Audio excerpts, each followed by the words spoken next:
My god, we got busted. Yes, you're right, we got busted for camping on a lakeside. As all of us, we did plan a camping day, a very close proximity to Bangalore, and it's very popular place.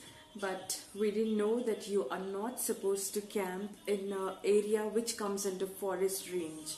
And after a good start for the day, our party was abruptly halted and we had to pack up in a jiffy. The best thing is there was no signboard saying that there is no camping or no picnic or anything like that. So guys, please check in advance if the place you're going to visit comes under forest range, and do check online. This would save your precious time and money. And to a good fortune, we did find a local farm who allowed us to use their property, and overall it was an experience to remember. So guys, please do follow the rules and guidelines and happy camping.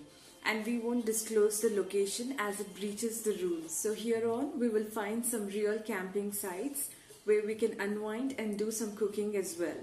Do subscribe for more adventures and give us a thumbs up to show your appreciation. And watch us cooking a steaming cup of tea and how we spend our rest of the day in a friendly farm. So stay blessed and happy camping.